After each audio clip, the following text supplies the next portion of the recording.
호랑이 power yeah yeah 호랑이 power yeah yeah 나는 노래 불러 yeah 호랑이 노래. Assalamualaikum warahmatullahi wabarakatuh. Hello everyone, my name is Iin Septiani and my friend Rezania Putri. The title of the conversation about Rezania part-time job as a kindergarten teacher and the new podcast by Iin titled Hujan by Terelie. Dialogue start. Hello Iin, Happy Idul Fitri, Minal Aizin wal Faizin. Hai Reza, Happy Idul Fitri for you too. Minal Aidin wal Faizin. How are you? Alhamdulillah, I'm doing great. Have you been at the campus since morning? Yes, Zah. Today I have 3 class, and the earliest start 8:30 a.m. How many class do you have today? Will you also have a class with class 2B later? Today I have 2 class, and yes, I also have a class scheduled with you in 2B, but it starts at 1 p.m. o'clock afternoon. Oh, okay. By the way, Zah, are you still teaching at the kindergarten? Of course, Iin. Why do you ask about that? I want to ask you something, Zah. Do you manage your time well between your lecturer and your job as a kindergarten teacher? I can say it always goes smoothly in because sometimes I feel tired with my daily activity. I also feel that I can give my best to both, but I try my best. That must be tired for you, Zah. Can you tell me about your college enrollment process and choose class that can fit your schedule as a teacher? Well, when I was about to enroll in university, I planned not to leave my job as a teacher in, and then I thought I should consult with department head, and it turned out he allowed me to take class with schedule that can be adjusted to my situation, so I can take classes scheduled in the afternoon, and I don't interfere with my teaching schedule at school, and my studies are going well. Do you sometimes find it difficult to manage both, Zah? Definitely in sometimes I get frustrated when class schedules suddenly checks, making it hard to course between teaching and attending the rescheduled class. Sometimes I can attend the rescheduled class or I have to figure something out to not miss either of them.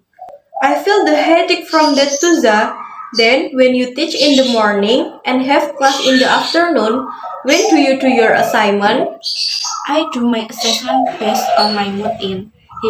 Sometimes I'm too tired after a day of activity and I end up procrastinating the assessment and being a deadliner like you.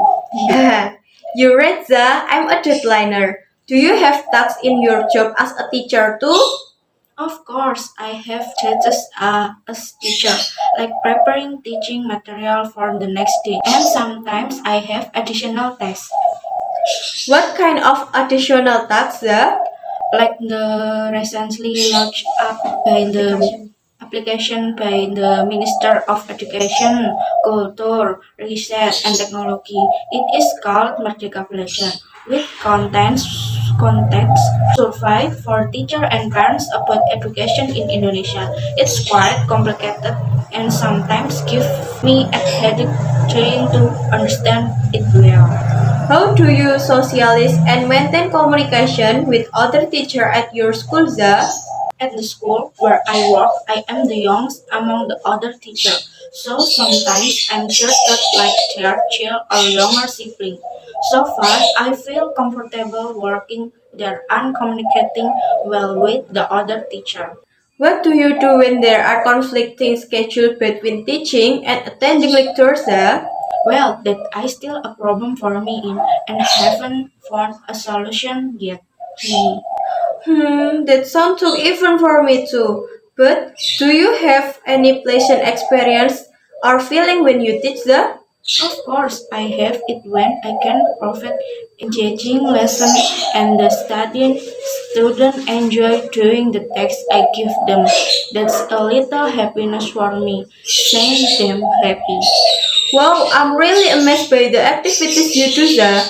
And I'm sure you also gain a lot of experience and other amazing things.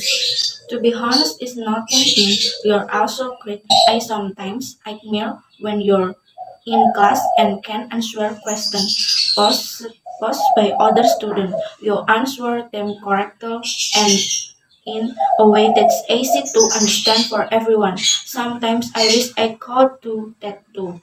No, Za, I'm not that great. By the way, Za, do you plan to pursue a master degree at another university after in University of PGRI Madiun? I do have the intention to pursue a master degree in. How about do you? Will you pursue a master degree?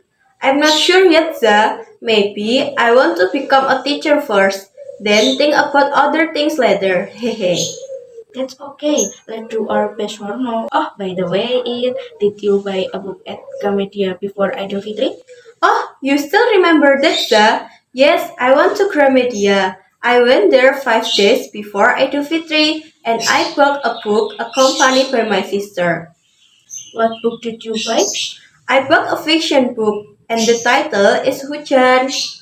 Can you give me some information about that book? Sure, Hujan is one of the best-selling book by Terelie and published by Gramedia Pustaka Utama in 2016. It has around 300 pages and costs 110,000 rupiah. Have you finished reading it? Of course, I have finished reading it because I have been curious about the book for a long time. Would you like to hear a little story from the book, Zah? Of course, I'm also curious about the story of the book you read. In the beginning of the book, it tells the story of Lail, 13-year-old girl, and Soke Batra, usually called Esok, a 50-year-old boy. They both struggle to survive after experiencing a volcanic eruption and a powerful earthquake that destroyed the city they live in.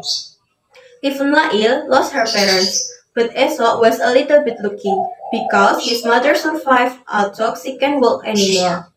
Wow, the story starts with sadness. What happiness next? That's right. After experiencing that, Lail and Eso stay in a temporary shelter until the city condition improve. Afterward, Lail and Eso had to part ways because their shelter was closed. And Eso go with a family who will adopt him, while Lail would stay in a social care home because she is no longer has any family. It must have been hard being for Lyle because since she had gotten used to always being with Aesop. Definitely, I also feel sad for Lail. Then, at the social care home, Lail meets Mariam and they become roommates and friends. Lail and Mariam become close friends and share amazing experience together when they become disaster volunteers. How about the relationship between Lyle and Aesop? Lail and Eso still trying to meet, but not often because Eso continues his education in another city. As they grow up, it turns out they have feelings for each other, but they never talk about it seriously. Does the relationship between Lyle and Aesop always go smoothly? Unfortunately, Noza, there are something that drive them apart, and Eso end up to contact Lail less frequently.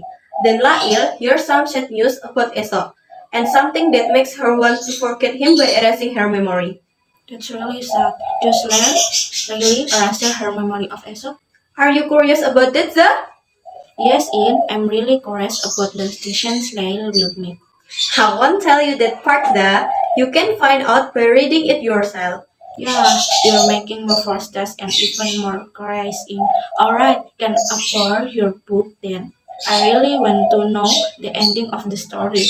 Of course, Za. I'll bring the novel tomorrow. I'm heading to the cafeteria now. Do you want to come along? No, thanks for infiniting me, but my class will start soon. Alright then, good luck in your class. See you later this afternoon. Okay, see you later this afternoon. Thank you for watching. Wassalamualaikum warahmatullahi wabarakatuh. Bye bye.